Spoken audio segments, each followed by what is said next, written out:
What's up, guys? Welcome back to another video. It's always funny to me how people come up with thumbnails for their videos. It's like they always do this dramatic like pose and whatnot. I'm still trying to figure that out. I'm trying to figure out if it like actually makes a difference.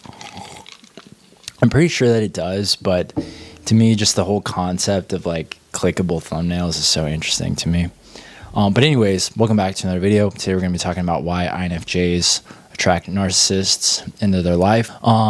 If you're an INFJ, you may have at some point in your life attracted this type of person, whether that was a romantic relationship, maybe you had a coworker, maybe you had a parent, whatever it is. We're going to talk about this specific dynamic and how it's not random, that there's actually quite a bit of psychology behind it. So in this video, we'll dive into why INFJs specifically attract this type of person, the cognitive attributes behind it, and then also just some like practical stuff for like what we as INFJs can do to have healthy relationships, right? So we know INFJs lead with introverted intuition, and then to support that, they have extroverted feeling. This is their second function. So this combination creates a deep insightfulness, right? You have the introverted intuition that is constantly surveying the land, that is picking up on emotional cues, recognizing patterns in the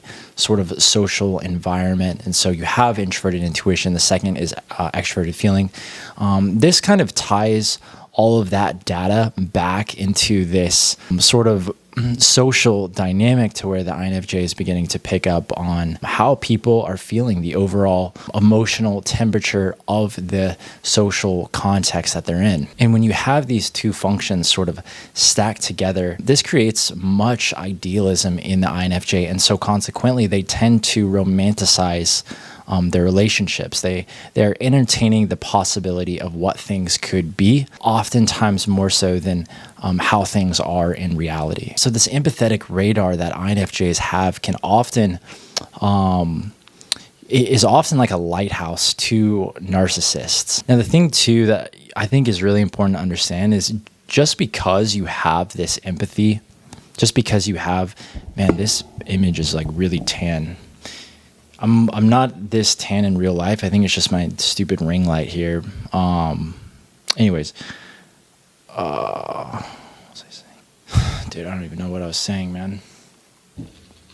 Yeah, so just because you have this empathetic nature to you doesn't mean that something's wrong with you, right? I mean, just because like in a way, it's almost good that like these like broken people, dude, might feel comfortable opening up to you. Like you're a safe place for a lot of people. Like that's not something that is inherently wrong with you. This is a gift that can be taken advantage of by certain types. And so, that's really what I want to hit on in this video is how to use this for your advantage in a way. You got to think of yourself in a way as like a bouncer at the club. At the end of the day, it's like you control who goes through that door into the establishment. And even though you got a lot of drunks, underage kids, just emotionally volatile people in your line, doesn't mean that you have to let them in. You think a bouncer goes home at night and thinks to himself, man, I was attracting a lot of negative people tonight.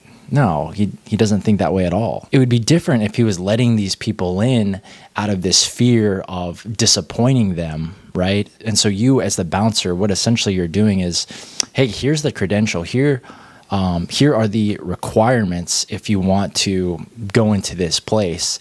And if you don't meet the requirements, then, kindly get out of here. You have to understand that it's inevitable as you go through life that you're going to encounter these types of people.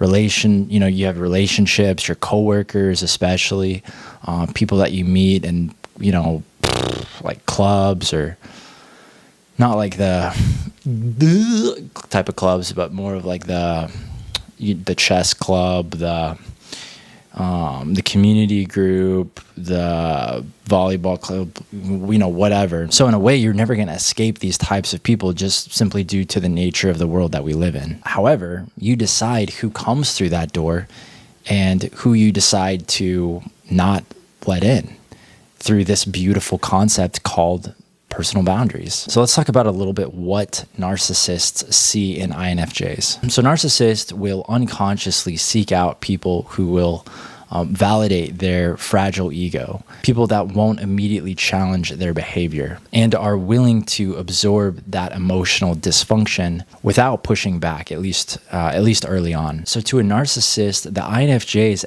FE's warmth and their willingness to listen looks like an easy emotional supply depot. And so what they do is they test this early on through love bombing, through flattery, or just trauma dumping to see how much of that empathy that they can extract. And this is where you as an INFJ recognize this pattern. And even though you could very well help this person fix their problems, even, walk them through, you have enough value for yourself to recognize that if you go in to try to save this person, there's a good chance you're going to fall into that same ditch that you're trying to rescue them out of. And you don't do this because you're mean. It's like you establish this boundary because you value yourself. It's like, don't allow the potential of someone to blind you to their reality. It's not selfish to want a symbiotic relationship. In fact, it's quite the opposite. Two people that are mutually benefiting each other, building each other up, encouraging each other. That's your hashtag friendship goals. And so this is what your goals should be in relationships long before you set out on these covert rescue missions for these toxic loser types whose world revolves around them. So let's give an example here. So let's say you meet somebody in neutral territory. So this is where you have a self-inquiry over the savior complex. You ask yourself, am I trying to save them, or am I just fixated on a fantasy? Narcissists will manipulate people through this false sense of hope that they'll change, hope that things will go back to how they used to be. You have to use your NI to see through this. You have to see through this illusion. At the end of the day, no matter how much good you do for this person, it should never validate your sense of self, right? It's like your identity is the same. It's constant. And no one can take away from that. Another thing you can do is build introverted feeling boundaries. And even though INFJs don't use introverted feeling, it's like they can still learn from it. Develop the habit of checking in yourself and asking, okay, what do I need? What am I feeling right now? Instead of not just what other people need. The third thing is to practice cognitive detachment. INFJs tend to merge emotionally with people. And so when you feel overwhelmed, it's important to just consciously label what it is that you're feeling. And so you begin to recognize, like, okay, this person is love bombing me. This is not intimacy. This is manipulation. I found that by saying things out loud to me, no matter how uncomfortable it made me feel, it sort of broke this emotional trance that was over me, so I could begin to see relationships for how they actually were. A fourth thing that you can do is to strengthen extroverted sensing. So this is just learning to tune in with your body. And most of us naturally do this. When something feels off, your body and your intuition usually know it before your mind does.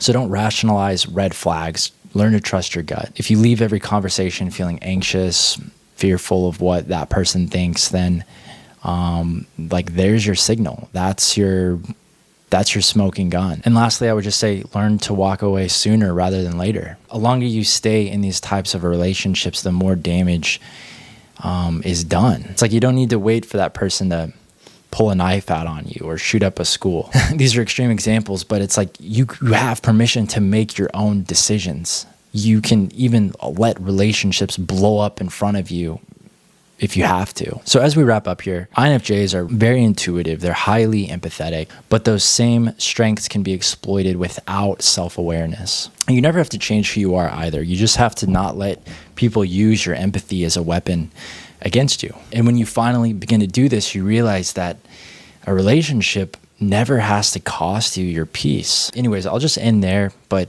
yeah, let me know what you guys think in the comments. If you've ever had an experience with a narcissist and how you handled it. I'm curious to see how you guys dealt with that. Yeah, thanks again so much for watching, and we'll see you guys in the next one.